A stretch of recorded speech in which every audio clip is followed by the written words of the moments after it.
بسم اللہ الرحمن الرحیم۔ السلام علیکم۔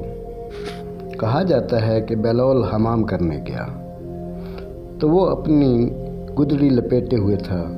اس کی پاپوش بھی بوسیدہ تھی اور لباس بھی عمدہ نہیں تھا۔ حمام کے حمامیوں نے اس کی جانب بالکل توجہ نہیں دی۔ خاصی دیر بعد اس کی باری آئی تو بھی انہوں نے بہلول کی کوئی خاص پرواہ نہیں کی اور اس کے حسب منشا نہانے کا کیسہ اس کے بدن پر نہیں رگڑا۔ بہلول فارغ ہو چکا تو باہر آیا۔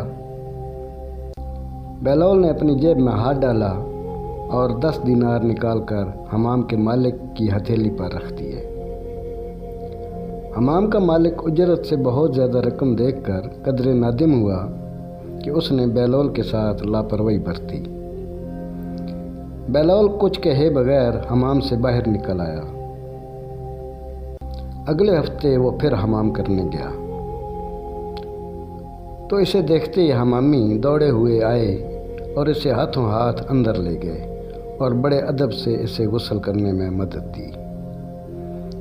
بہلول فارغ ہو کر باہر آیا تو اس نے جیب میں ہاتھ ڈالا اور 1 دینار مالک کی ہتھیلی پر رکھ دیا۔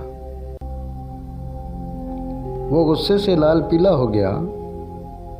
اس نے دینار دور پھینک دیا اور غصے سے بولا، حضرت آپ ہوش میں تو ہیں؟ حمام کرنے کی یہ اجرت؟ قبلہ اس مرتبہ حمام کرنے کی اجرت تو میں نے پچھلے ہفتے ہی آپ کی خدمت میں پیش کر دی۔ یہ تو پچھلے ہفتے کی اجرت ہے جو میں نے اب ادا کی ہے، تاکہ آپ کو احساس ہو کہ گاہکوں کے ساتھ کیسا برتاؤ کرنا چاہیے۔